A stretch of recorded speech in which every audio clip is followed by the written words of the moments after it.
এই 60 বছর বয়সে যুদ্ধ করতেছে উহুদের ময়দানে। উহুদের ময়দান কেন বললাম? যখন আয়াতুল্লাহ খামেনি ইন্তেকাল করলো অথবা মৃত্যুবরণ করলো অথবা তাকে পৃথিবী থেকে সরিয়ে দিল, তখন মোস্তফা খামেনি স্পষ্ট জানিয়ে দিয়েছে, তোমরা হরমুজ প্রণালী বন্ধ করে দাও।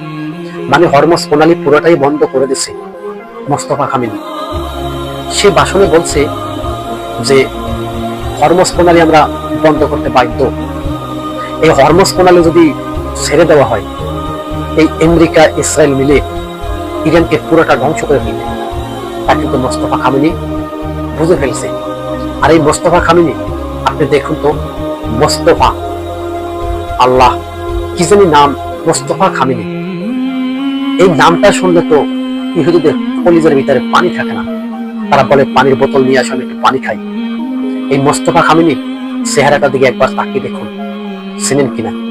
এই ইরানের প্রেসিডেন্ট আয়াতুল্লাহ খামেনি মৃত্যুবরণ করার পরেই এই মোস্তফা খামেনি কিন্তু ইরানের প্রেসিডেন্ট হয়ে গেছে।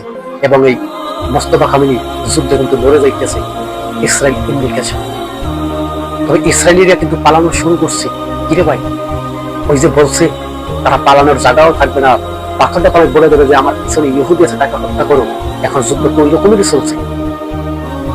ইরানের রাডার যেগুলো আছে, রাডারে খুঁজে খুঁজে খুঁজে খুঁজে বাইর করে দিচ্ছে ইহুদিরা কোথায় কোথায় আছে। ইরানের রাডার কোথায় কোথায় আছে ইহুদিরা খুঁজে খুঁজে বাইর করে দিচ্ছে। অথবা ফিলিস্তিনের ভিতরে যে বংশত্ব দেখছেন, এরকমের বংশত্ব কিন্তু এখন বর্তমানে ইসরায়েলে। প্রতিশোধ মোস্তফা খামেনি একটা কথাই বলছে, যুদ্ধ বন্ধ করতে পারি 3টে শর্ত।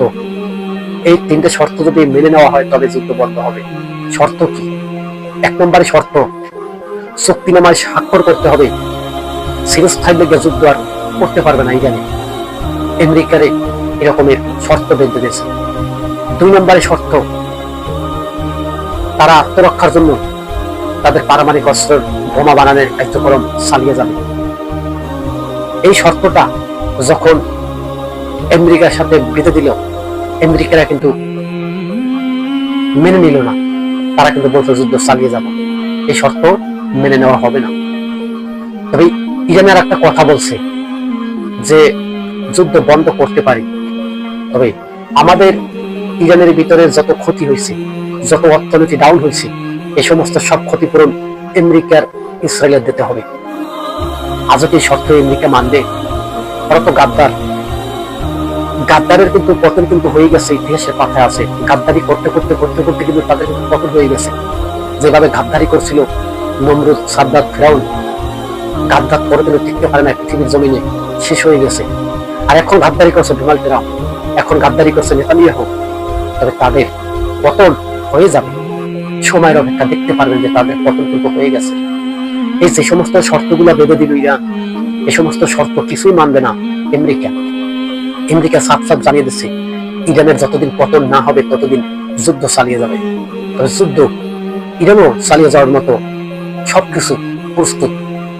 আর ইরানের শহরের মাটির নিচে যে শহর মানে মিসাইলের শহর, বিশাল ঘাঁটি, মিসাইলের ঘাঁটি, টানা এরকমের যুদ্ধ যদি চলে, 1 বছর কিনা 2 বছর কিনা অনেক বছর যুদ্ধ চালিয়ে যেতে পারবে ইরান। এরকমের শক্তিশালী হয়ে কিন্তু যুদ্ধের ময়দানে নেমেছে আমেরিকা। কিন্তু তা এখনো বুঝতে পারছে, কিন্তু ওদের পতন যে হয়ে যাবে এটাই সত্য।